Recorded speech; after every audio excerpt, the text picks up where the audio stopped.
Hi అండి. Welcome to Tamil Durga shorts. అందరూ ఎలా ఉన్నారు? బాగున్నారా? మేము కూడా చాలా బాగున్నాం. తెల్లవారిందంటే మొదలు ఏం వండాలా అని చెప్పి ఆలోచనలు అయితే పెడతాం కదా. ఫ్రిడ్జ్ ఓపెన్ చేసి చూస్తే వంకాయలు తప్ప ఇంకేమీ లేవండి. అందులో సగం బాగున్నాయి, సగం బాగాలేదు. ఇంక బాక్స్ అయితే కడగాలి.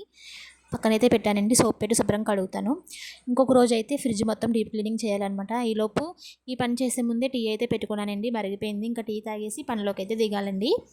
ఇంకా ఫస్ట్ ఇల్లు గుమ్మాలు శుభ్రంగా మళ్ళించేసుకుంటున్నా. టైం అయితే 7:30 అవుతుందన్నమాట.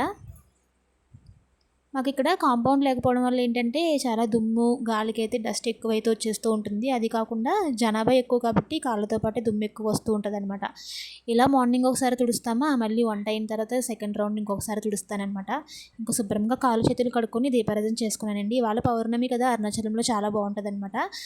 ఇలానే మేము పౌర్ణమి రోజు ఒక రోజు అయితే వెళ్ళి చాలా ఇబ్బంది అయితే పడ్డామండి మా బాబుతో. ఎందుకంటే జనం అనమాట, ఊపిరి కూడా ఆడదండి. చిన్నపిల్లలతో వెళ్ళే వాళ్ళకి చాలా కష్టం అనమాట. నార్మల్ డేస్లో వెళ్తే బెటర్. Subscribe my channel.